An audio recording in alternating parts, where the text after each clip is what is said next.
My name is Patrick Arbuthnot, and I'm the Director of the Antiviral Gene Therapy Research Unit, which is also an extramural unit of the South African Medical Research Council.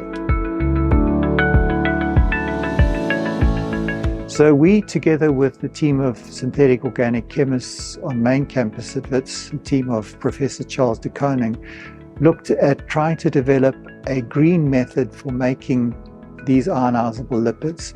So the traditional way of making ionizable lipids is that petroleum products are used to generate the precursors or the feedstock, the basic building blocks that are used to make ionizable lipids. So it was felt that if we could use something that was green and also abundant in Africa, that would be quite a good thing to enable us to have freedom to operate and not be dependent on patents of the so-called global north. So we set about this project with the team of synthetic organic chemists, and they took material from cashew nut shell liquid and they made ionizable lipids using these compounds which they extracted from the cashew nut liquid. Hi, I'm Charles de Koning, Professor of Organic Chemistry, full professor since 2005, so that's 20 years. I'm actually a University of Cape Town graduate from 1988.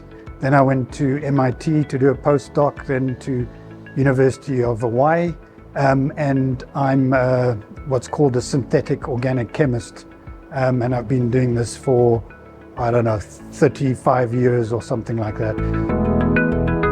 We really started this in earnest in April 2022.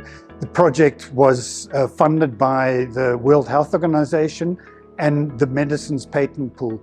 And now we're 3.5 years later, and we do have lots of, in fact, we've synthesized more than 100 ionizable lipids, and these are much cheaper than the commercial ionizable lipids that were used in South Africa, for example, in the Pfizer-BioNTech vaccine, or in other parts of the world, the Moderna-based messenger RNA vaccine, where the ionizable lipid in that particular case is known as SM102. Currently what we're doing is we've made about 100 different ionizable lipids, and we are checking whether they're able to deliver messenger RNA and express, just like the COVID vaccines, express the spike protein of COVID, and we've had quite a lot of success in this. Hello, my name is Robin Clintworth. I'm a synthetic organic chemist working at WITS University. I got my degrees here, and I also did my PhD here at WITS University. We're working on the synthesis of new ionizable lipids from biorenewable waste as a precursor chemical, specifically cashew nut shells.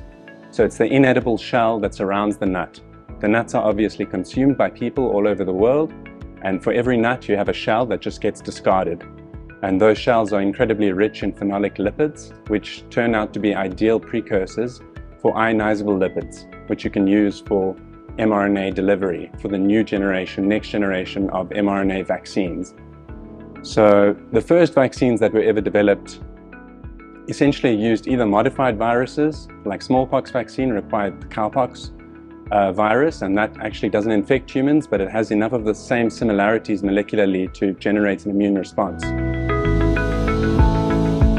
I'm Connor Stockley. I'm a third-year PhD student at the University of Witwatersrand, and my PhD is focusing on synthetic organic chemistry, and our team is aiming to address the issue of vaccine inequity in Africa, and this comes down to particularly two main markets that we are focusing on.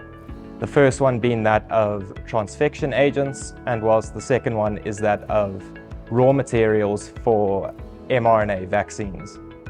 Now, transfection agents is a large market, having about a market size of $1.3 billion.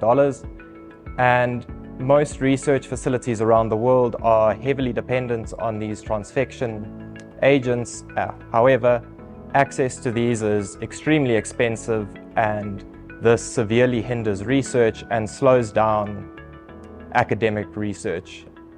Then for lipid nanoparticles, the raw materials for these, particularly ionizable lipids, are extremely expensive and are covered quite severely by intellectual property. And this leads to Africa only producing about 1% of the local vaccines that are distributed within the continent.